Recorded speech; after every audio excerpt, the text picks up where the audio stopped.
Hi, everyone. Welcome back. And now we have a discussion with Bill Rogers, the President and Chief Operating Officer of Truist. Hey, welcome, Bill. Scott, great to be here, and thank you for hosting this event. It's a great day. What a pleasure to have you here. You're really one of the great thinkers when it comes to purpose, and I know because we've had the opportunity to work together for a while. And you've been through quite an interesting last couple of years. Truist is a new financial institution, the result of a merger between SunTrust and BB&T. How have you used purpose to guide this merger?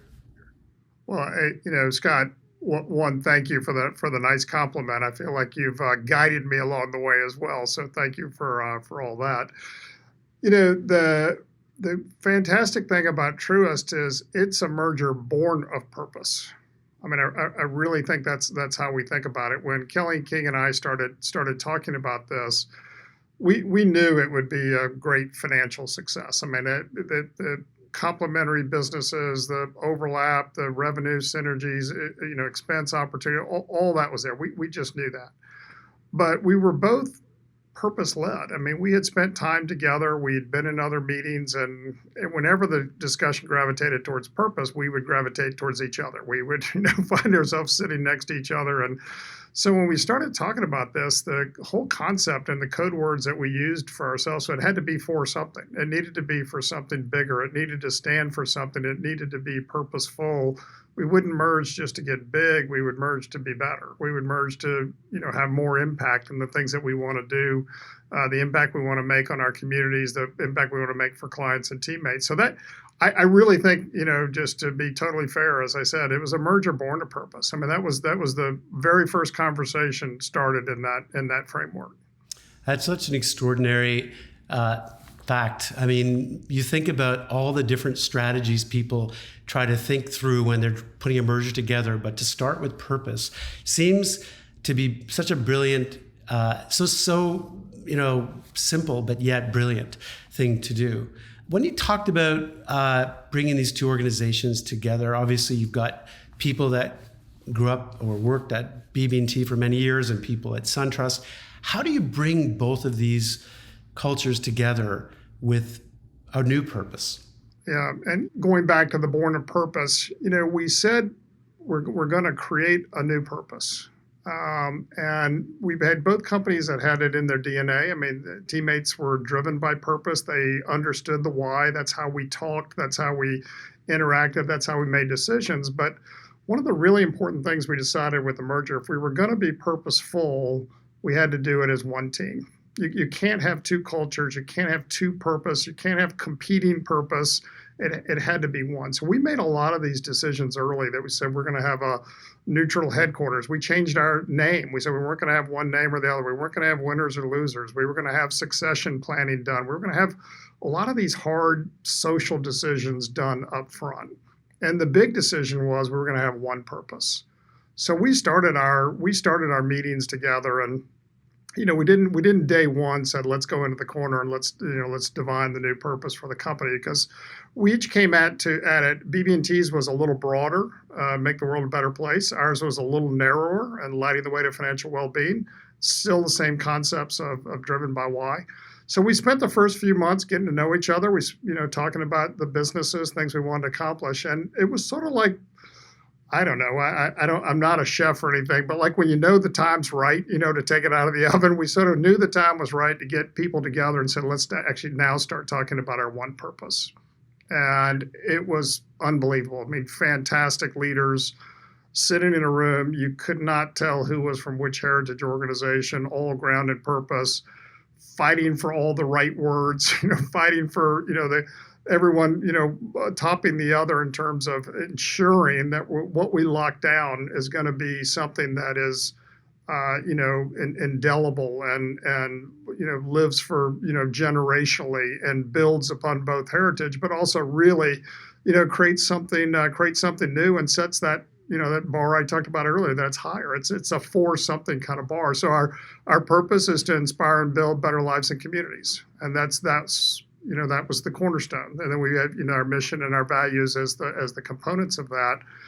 And the piece of that that's sort of the one up is the building better lives and communities. It was important to say lives and communities. So it is about one person and one interaction, but it's also about an entire community. So it's inclusive by the capital I.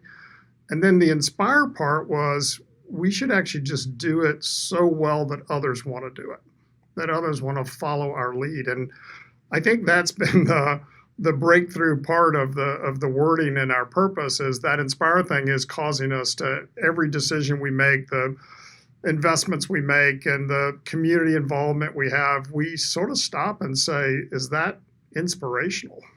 Is it big enough? Is it bold enough? Is it purposeful enough to be inspirational not only to our own teammates but to others? I mean, you've been quite a trailblazer in this space for a long time. It's starting to become very popular. The business roundtables start talking a lot about purpose, right. But you've really been doing this quite a while. And your description of the kitchen, sitting in there where you were putting the ingredients together, sounds fascinating. How was that? Did it happen in one evening or did it take many weeks? We did it over a couple of days. We did ask someone to help facilitate, which was interesting. Not someone to lead the purpose, because we thought that's what we do. I mean, that's who we are. But someone to help facilitate, that was beneficial. And in my literally 40 years of a career, I'd say it's the best 2 days I've ever spent. Working with people that I'd worked with for a long time, others that I had not worked with a long time, and all of a sudden found, kindred spirits, people who wanted to lead a different way, people who wanted to, have purpose be a foundation of a company that we were going to build together. The most rewarding work, and it came together fairly quickly. And as I said, people would, fight for different words. We have a value of happiness as an example. That was a Heritage BB&T value.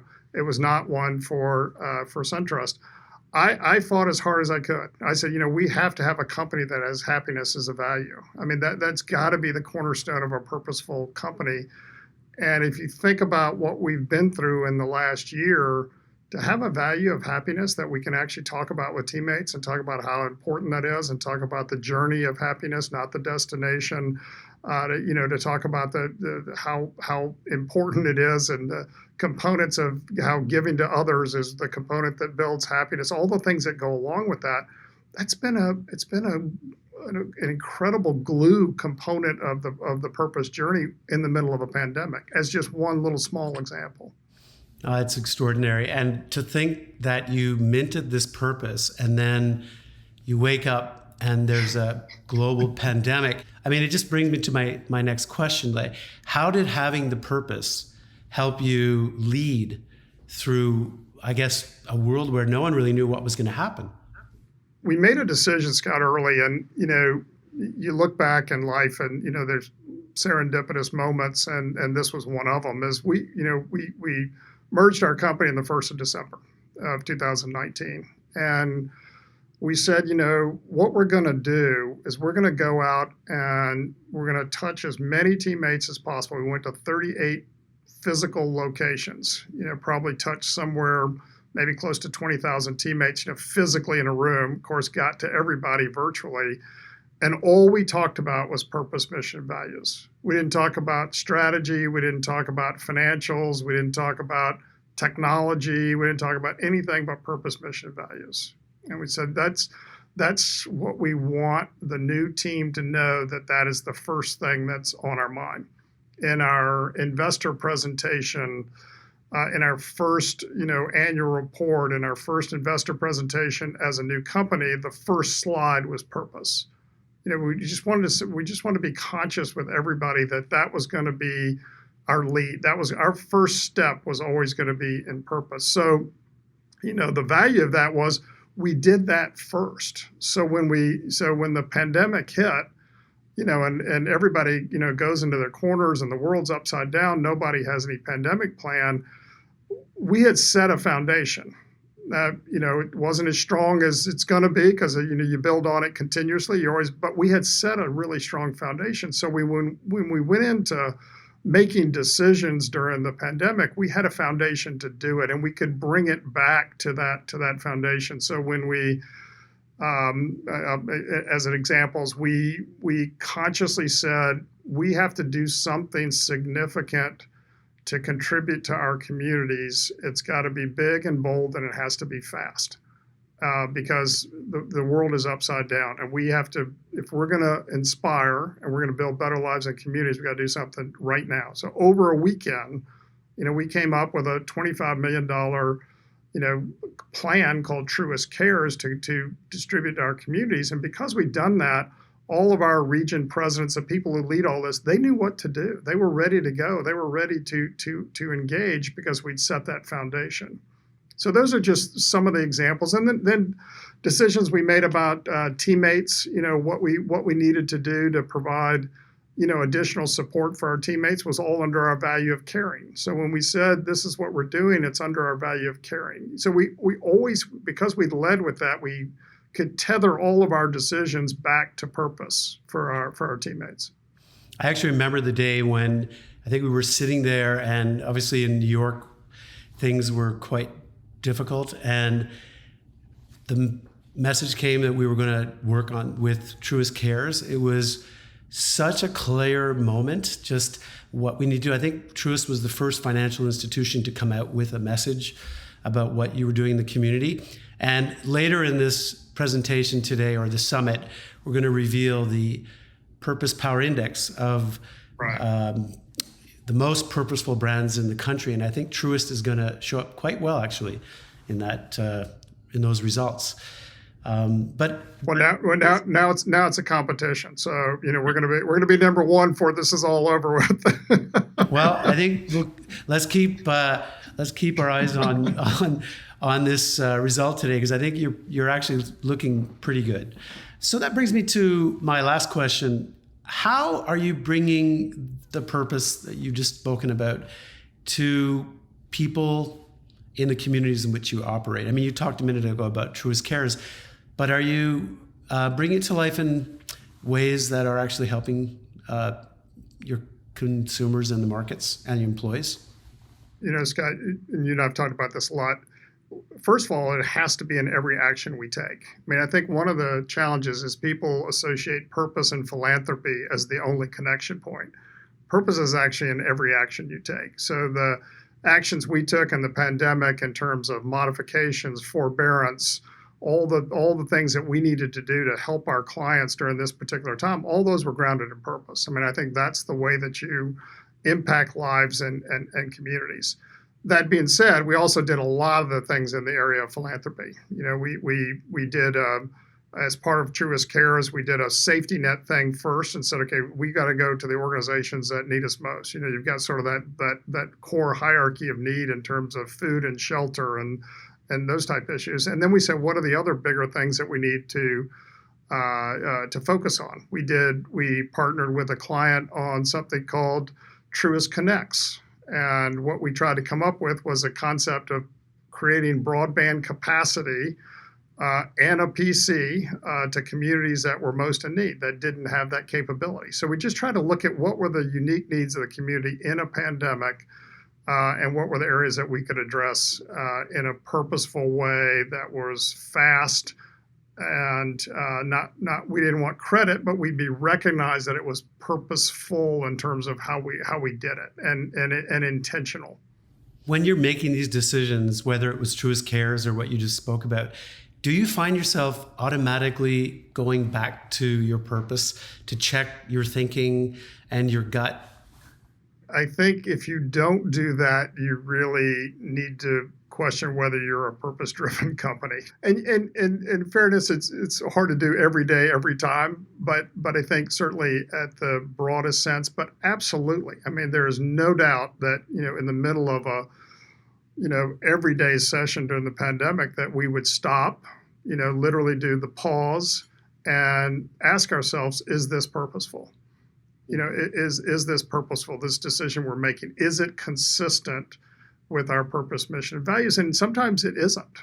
You might say, well, gosh, we're going too slow. If we're going at this speed, we're really not living our purpose. Or it might be a decision that says, this impacts a client in a way that's not purposeful.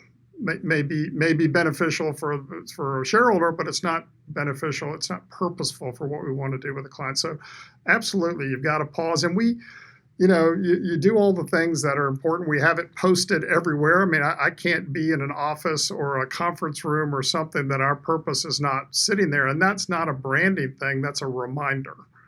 It's not a marketing thing. It's just a reminder to look out of your corner of your eye and say, oh yeah, that's right. I mean, today my conference room is the Inspire conference room that I'm speaking to you from. So, when I walked in the door, I thought to myself, okay, I just got challenged to inspire.